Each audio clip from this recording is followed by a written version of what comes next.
Hello everyone, আমি S Arif আপনাদেরকে স্বাগতম জানাচ্ছি এডি একাডেমির আরেকটি এপিসোডে। তো আজকে আমরা দেখব এই ধরনের texture, that means the text type texture কিভাবে ফেসে অ্যাপ্লাই করা যায়।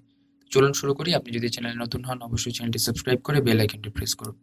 প্রথমে আমি ফাইলে যাব, ফাইল থেকে ওপেনে চলে যাব। ওপেন থেকে আমি একটা ছবি ডাউনলোড করেছি ফ্রিবিট থেকে। এটার স্টক ইমেজ ডাউনলোড লিঙ্ক আমি আমার ভিডিও ডিটেলে দিয়ে দেবো। প্রথমে যে কাজটা করতে হবে, ছবিটা অনেক বড় সাইজের, সেটা থেকে যে ইমেজ সাইজে গিয়ে এটাকে ছোট করতে হবে। দেখুন এখানে ৮,০০০ বাই সামথিং আছে, আমি এটাকে ৩,০০০-এর মতো করব।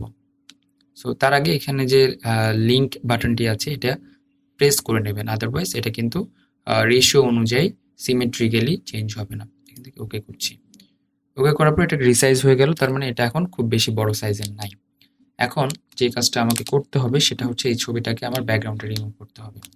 ইজিয়েস্ট ওয়ে হচ্ছে ফটোশপ 2021-এ যে কোনো একটা সিলেকশন টুলে সিলেক্ট করার পরে সিলেক্ট সাবজেক্টে যেতে হবে, তাহলে এটা সিলেক্ট হয়ে যাবে। সেখান থেকে আমি যদি মাস্ক অ্যান্ড সিলেকশন আর সিলেক্টর মাস্কে যাই, সময় নেওয়ার পর যে কাজটা করবো সেটা হচ্ছে একটু নিচের দিকে যাব, new layer with layer mask এবং ওকে করে দেবো। এটা হচ্ছে এখন ট্রান্সপারেন্ট ব্যাকগ্রাউন্ডের একটি লেয়ারের ছবি হয়ে গেল। এখন এটাকে আমরা সেভ করব। সেভ করব হচ্ছে পিএনজি নামে। ওকে, পিএনজি নামে সেভ করার পরে যে কাজটা করব, এটা আমার লাগবে না এবং এটাকে আমি রাইট প্রেস করে অ্যাপ্লাই লেয়ার মাস্ক করে দিচ্ছি। তাহলে এটা এখন জাস্ট ট্রান্সপারেন্ট ব্যাকগ্রাউন্ডের একটা ছবি। এখন এটার জাস্ট একটা ব্যাকগ্রাউন্ড কালার দেব ব্ল্যাক কালারের এবং এটাকে নিচের দিকে নিয়ে আসবো ব্যাকগ্রাউন্ড কালারটা। সো এরকম। Okay fine. এখন দেখুন এইটুক জায়গা আমার লাগছে না, আমি একটু ক্রপ করে নিব।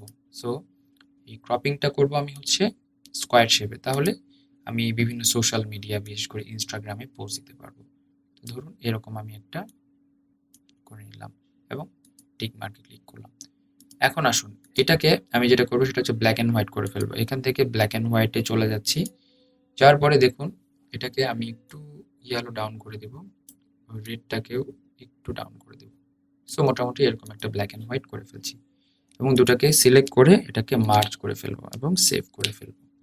ওকে, এখন আসুন এটা হচ্ছে আমি চলে যাব এখন ফিল্টারে, ফিল্টার থেকে ব্লারে চলে যাব, ব্লার থেকে চলে যাব হচ্ছে গৌসিয়ান ব্লার। সো গৌসিয়ান ব্লারে 8.5 এর মতো একটা ভ্যালু দিব, দেওয়ার পরে ওকে করে দেব এবং চলে যাব ফাইলে, ফাইল থেকে সেভ এজে চলে যাব। সেভ এজে যাচ্ছি কেন, এটার নাম দিব হচ্ছে আমি যে এটাকে অ্যাডজাস্টমেন্ট হয় এই জন্য অ্যাডজাস্টমেন্ট, অ্যাডজাস্ট নামে একটা দিচ্ছি। এইটা একটু পরে আমাদের কাজে লাগবে। কিভাবে কাজে লাগবে এখনই দেখবো। সো এখন যেটা করবো সেটা হচ্ছে ওপেনে চলে যাচ্ছে, আমাদের যে পিএনজি নামে যেটা আমি কিছুক্ষণ আগে সেভ করে গেছিলাম সেটাকে ওপেন করব এবং এটার উপরে আমরা বাকি সব কাজগুলো করব। এখন আসুন, এখন আমরা চলে যাব টেক্সট টুলে। টেক্সট টুলে যাওয়ার পরে আমি এখানে একটা বর্ডার বা এরিয়া সিলেক্ট করে দিচ্ছি এবং লরেম ইপসন যে ডেমো টেক্সটটা আসে সেই ডেমো টেক্সটটাকে আমি হচ্ছে লাগে, ঠিক আছে, বাংলা ফন্ট দিতে পারি, বাংলা ফন্টটা দিয়ে দিলাম। এখন এই ফন্টটাকে আমি প্যারাগ্রাফটা একটু ঠিক করে দিই। ওকে, এরকম থাকবে। এখন আসুন এটাকে বারবার কপি করব, control V, control V, control V. Okay fine, এটা মাঝামাঝি রাখি তাহলে আমাদের কাজ করতে সুবিধা হবে। ওকে, হয়ে গেল। এখন যেটা করব সেটা হচ্ছে এটাকে কন্ট্রোলার কমান্ড টি প্রেস করে এটাকে একটু বড় করবো যাতে করে বর্ডারটা একদম বাইরে চলে যায়, মানে বর্ডারের বাইরে চলে যায়। Okay fine.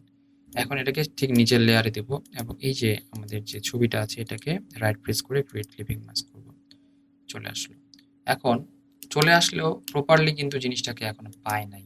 এটাকে পাওয়ানোর জন্য যে কাজটা করতে হবে সেটা হচ্ছে ফিল্টারে যাব, ফিল্টার থেকে এখান থেকে চলে যাব হচ্ছে আমরা ডিস্টোর, ডিস্টোর থেকে যাব ডিসপ্লেস। ওই যে আমরা ডিসপ্লেসে যা আছে তাই রাখবো, সেখান থেকে আমি কি করব ওই যে অ্যাডজাস্টমেন্ট যেটা সেটাকে ওপেন করে দিব। তাহলে দেখুন এটা কি হবে, অ্যাডজাস্ট হবে, এটার সাথে পুরোপুরি অ্যাডজাস্ট হবে।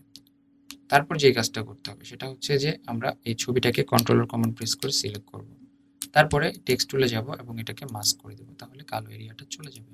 আমি আরেকটা কাজ করতে পারি সেটা হচ্ছে এটার উপর আমি পিএনজি যে ফাইলটা ছিল সেটাকেও আবার প্লেস এমবেড করতে পারি।